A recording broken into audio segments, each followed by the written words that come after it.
Hello everyone, welcome back to GK today. This is Siya.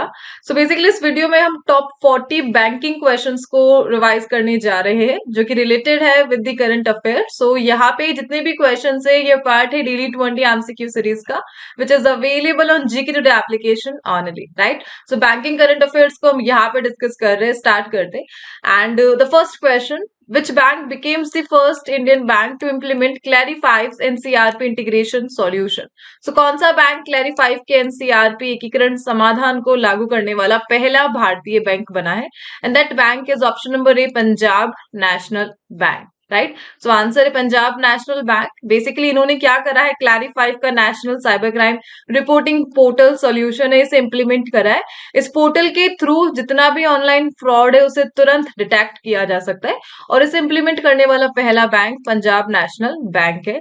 और इस integration solution को develop किसने करा है? सो इंडियन जो साइबर क्राइम कोऑर्डिनेशन सेंटर है I4C, उन्होंने डेवलप करा है इस इंटीग्रेशन सॉल्यूशन को और इसे पहली बार इंप्लीमेंट करा है पंजाब नेशनल बैंक, राइट। इसी के साथ I4C ये मिनिस्ट्री ऑफ होम अफेयर के अंडर परफॉर्म करती है, ठीक है। चलिए आगे बढ़ते थे। Next question, which organisation has launched the enhance certificate of origin 2.0 system?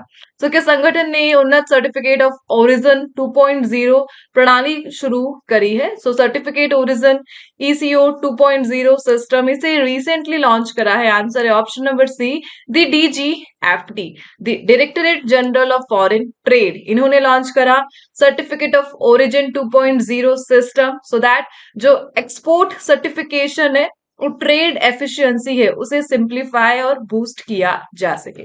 The next is, which ministry has launched the MSME team initiative to empower small business in adopting digital commerce?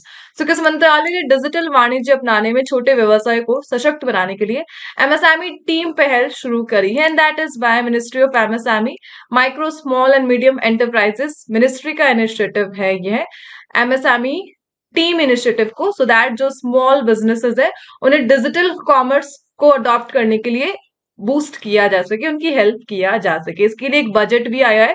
कितना आया है? 277.35 CR का, और for 3 years के लिए यह budget आया है। The next is when listed platform is an initiative of which institution? So when listed ये सेबी के तहत एक इनिशिएटिव है और सेबी ने इसे स्टार्ट करा दी when listed platform. So recently SEBI ने प्लान करा है to launch a when listed platform so that जितनी भी ट्रेडिंग कंपनीज हैं उन्हें IPO के लिए इन्फॉर्म किया जा सके। The initial public offering, the IPO, stock exchange में लिस्टिंग कराने से पहले। सो ओवरऑल स्टॉक एक्सचेंज में लिस्टिंग से पहले IPO के बारे में इंट्रोड्यूस करने के लिए सेबी ने प्लान कराई थी when listed platform. The next is, which institution has launched iSport portal for reporting technical glitches? So iSport portal को किसने रिसेंटली लॉन्च करा सो दैट टेक्निकल ग्लिचेस को रिपोर्ट किया जा सके, और इसे सेबी ने ही रिसेंटली लॉन्च करा। एंड सेबी के अभी रिसेंटली चेयरमैन बने कौन? तुहिन कांता पांडे। बेसिकली इन्होंने माधवी बच को रिप्लेस किया है एंड तुहिन कांता पांडे ये न्यू सेबी के क्या बने हैं? चेयरमैन। सेबी को कब एस्टेब्लिश किया गया था? 1992 में एस्टेब्लिश किया गया था।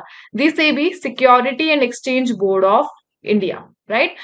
And let's move to the next question. The ethanol blended petrol program was launched by which ministry? So EBP program को किस मिनिस्ट्री ने लॉन्च करा है? So Ministry of Petroleum and Natural Gas ने इसे लॉन्च किया था overall. The next is, which institution has launched blockchain based currency named Beamcoin? So Beamcoin को किसने लॉन्च करा है? एक ब्लॉकचेन बेस्ड करेंसी है यह, और इसे लॉन्च करा है Birla institute of management technology greater Noida ने। एक blockchain power digital currency that is beam coin, right. So basically beam coin, इसका मेन ऑब्जेक्टिव क्या है?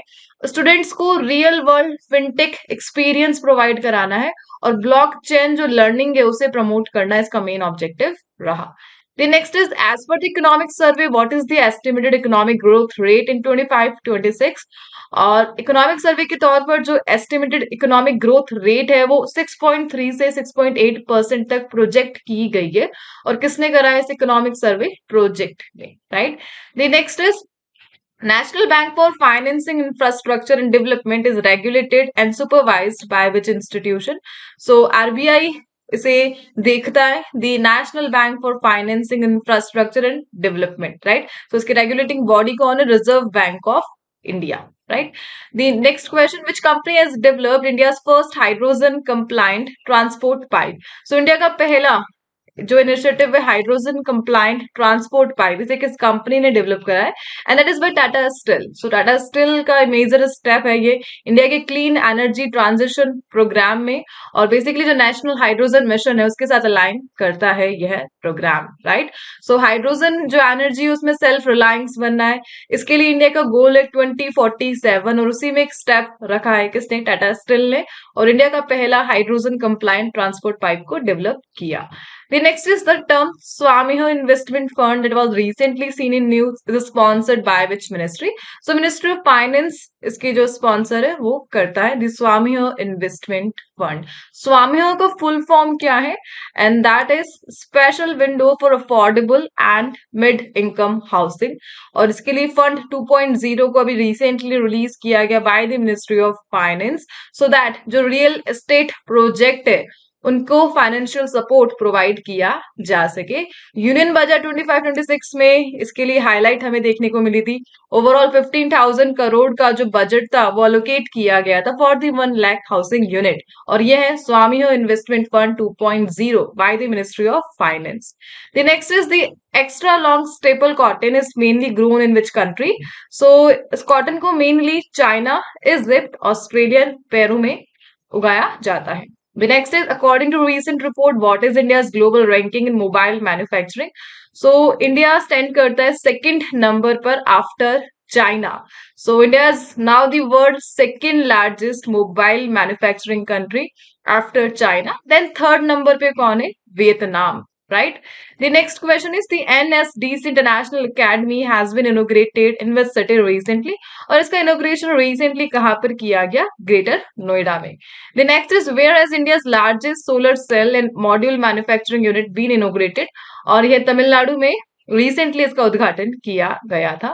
Which ministry has adopted an AI-enabled national consumer helping to improve grievance redressal? So शिकायतों में सुधार के लिए AI सक्षम नेशनल कंज्यूमर हेल्पलाइन, इसे किसने अडॉप्ट करा है?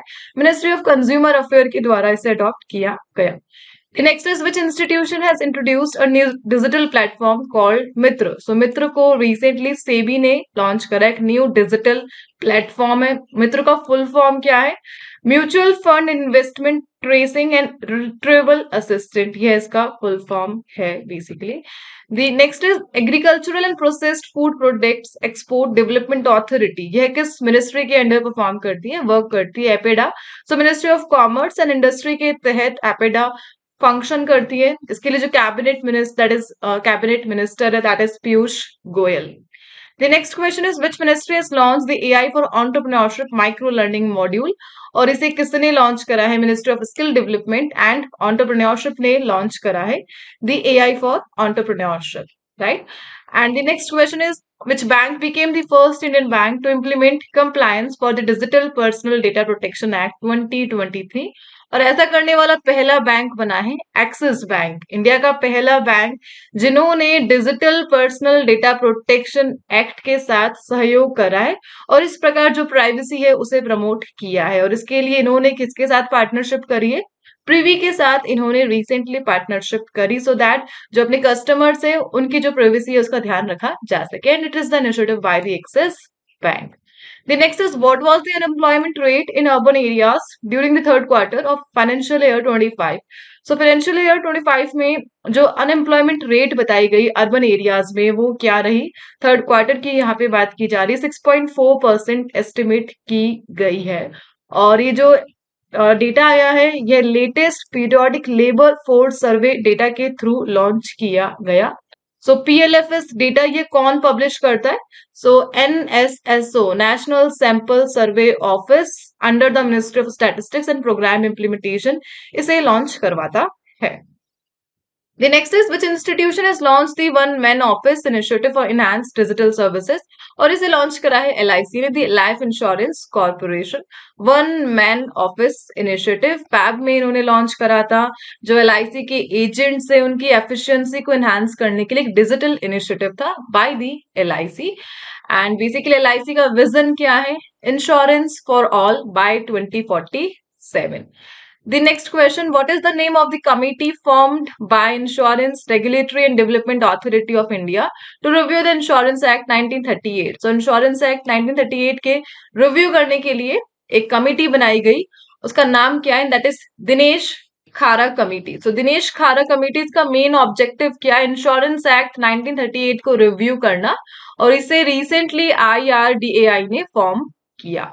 The next is which country has became the second in world after China to launch an electronic personal license EPL for pilot? So pilots के लिए EPL लाइसेंस यानी digital licence को launch किया गया, यानी ऐप के थ्रू ही आप licence को एक्सेस कर सकते हो। और ऐसा करने वाला दूसरा देश कौन बना है चाइना के बाद? And that is India, right. So union civil aviation जो minister that is K Ram Mohan Naidu, उन्होंने रिसेंटली लॉन्च करा था EPL। कहां पर? उड़ान भवन न्यू दिल्ली में। डिजिटल इंडिया इनिशिएटिव का यह पार्ट है। And the next question is purchasing manager index data for India is published by which organization? और इसे S&P ग्लोबल ने रिसेंटली लॉन्च करा था, the purchasing manager index. The next is what is the name of mobile application launched by RBI to provide access to economic and financial data? And that is RBI Data। एक mobile application है जो RBI ने launch करा economic and financial data को access करने के लिए। The next question is which district of Uttar Pradesh is home to India's first biopolymer plant? So India का फर्स्ट बायोपॉलीमर प्लांट, और इसे इनिशिएट करने वाला जो डिस्ट्रिक्ट है दैट इज उत्तर प्रदेश का लखीमपुर खेरी। सो लखीमपुर खेरी ये बना है the first of India's polymer biopolymer plant, ठीक है।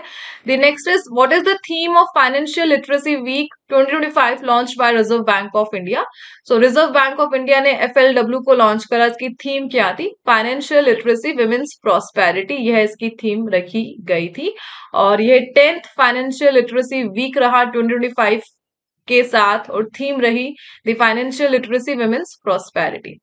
The next is which ministry has reclassified the barites, feldspar, mica and quartz as a major mineral? So recently किस मंत्रालय ने barites, feldspar, mica and quartz को प्रमुख खनिजों के रूप में रिक्लासिफाई किया है? And that is done by ministry of mine. Ministry of mine ने इन्हें रिक्लासिफाई किया है। And the next question is recently the Software Technology Parks of India has launched a new incubation facility in which city? और इसे कोलकाता में launch किया गया था, एक नई इंक्यूबेशन सुविधा।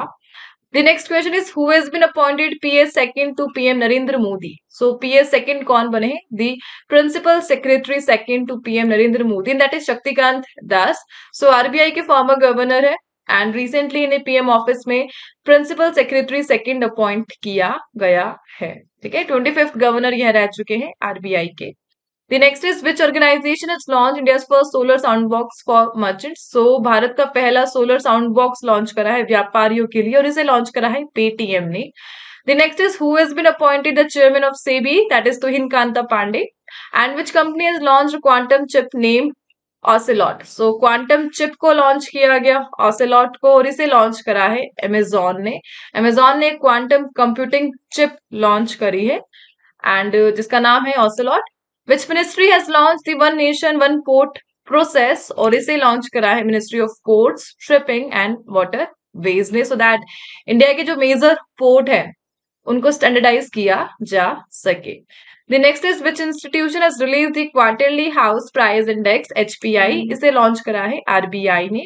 Which bank has become the only Indian bank to be included in the 2025 S&P Global Sustainability Yearbook? So काफी इंपॉर्टेंट क्वेश्चन है। एकमात्र भारतीय बैंक कौन है जिन्हें 2025 के S&P Global Sustainability Yearbook में इंक्लूड किया गया? And that is Yes Bank. Yes Bank only sole bank है जिसे इस लिस्ट में इंक्लूड किया गया। The next is which regulatory body has launched a centralized database portal for corporate bonds called Bond Central? और इसे लॉन्च करा है सेबी ने। The next is the GSI operates under which ministry? The Geological Survey of India, और ये ministry of mines के तहत इसे ऑपरेट किया जाता है। Geological Survey of India इसे 1851 में एस्टेब्लिश किया गया था। कौन है इसके founder? That is Thomas Oldham. इनका नाम ध्यान रखना, सर थॉमस ऑल्डहम। इन्होंने फाउंड किया था the geological survey of India. The next is which ministry has announced the city's coalition for circularity initiative? So C3 initiative इसे किसने अनाउंस करा है? So ministry of housing and urban affair ने इसे announce किया था। बेसिकली एक global alliance है जो कि सिटी टू सिटी कोलैबोरेशन को प्रमोट करता है प्राइवेट सेक्टर पार्टनरशिप को एनहांस करने के लिए, राइट। सो इसी के साथ टॉप 40 क्वेश्चन यहाँ पे कंप्लीट होते हैं जो कि रिलेटेड थे विद द बैंकिंग अवेयरनेस। मिलते हैं नेक्स्ट टॉपिक के साथ and let me know next कौन सा टॉपिक आप पढ़ना चाहते हैं। टॉप 40 क्वेश्चन को हम यहाँ पे डिस्कस कर रहे हैं।